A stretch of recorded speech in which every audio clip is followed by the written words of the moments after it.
I'm gonna finish off this saw blade, the one that I made the knives out of. And I've still got 2 chunks left like this from the saw blade that I cut up. So I went and printed out some templates, and my problem is that I've only got like 8 inches to work with here from a 10-inch saw blade. So the handle, I really want that. The main thing to me is the handle. The handle has to be big enough to fit my hand in, because the blade can be short or whatever, but like there's no point in having a long blade if you can't hold on to it. I'm gonna see if I can make wooden scale handles, or handle scales, sorry. And this wood that I'm using, I can't remember what it's called, but it's pretty rare. I've got 2 about the same size, and yeah, this is completely new to me, and this knife is really different too. I wanted the handle to be nice and big, so I had cut the handle into the blade a little bit, so it's quite the blade. Something different, that's for sure. So I'm gonna see if I can make some handle scales out of some really rare wood. I can't remember what the wood's called, but I'll see if I can find out what it's called. Oh my goodness. What the frig? Look what I bought today, guys. I bought a Puncus Curies. Whatever. Hi, Buster. How you doing? Anyway, I bought a belt sander today. Move, Ryder. Move it, Buster. Go. You're right up in there, aren't you, today? Anyway, you can read French, right? I bought this for wood, right? Nope, wrong.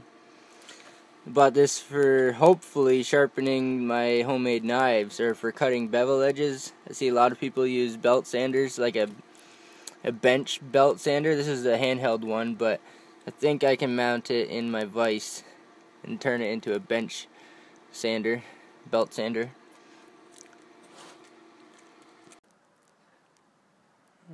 There she is, boys. Friggin' mounted it upside down in the vise in the dirty old workshop. In the dirty old friggin' workshop. So this knife here that I'm working on, I've epoxied the scales on, the handle scales, but you notice that when I clamped it in the vise, they went a little cockeyed there.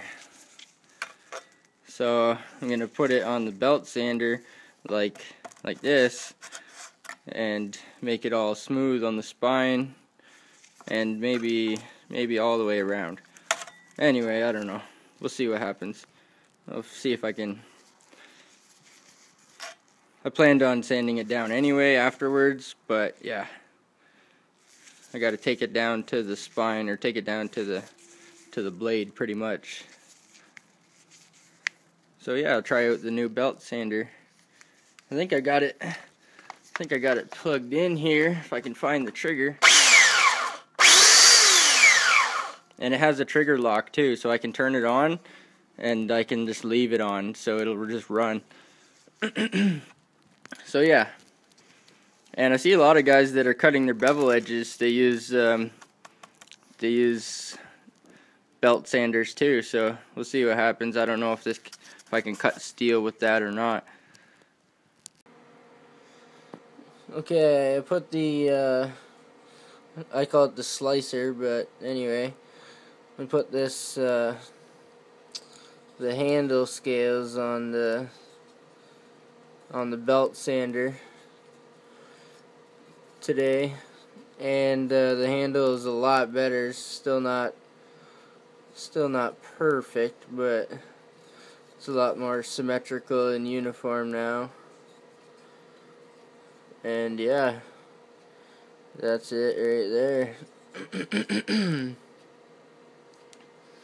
Oh, I also put the belt sander on the edge too, and that helped a lot. It's a lot sharper now. So I'm still learning the belt sander, but it's pretty straightforward. I might sand the handle down once more, and then I'm gonna do hemp seed oil. I'm gonna put hemp seed oil on it, so that'll be really different for the wood. I can't remember what the wood is. I gotta get the name of that wood because it's something different, so I can't remember what it is, but I'll find out what it is, and when I put the oil on it and find out what the wood is, I'll let you know what it's called.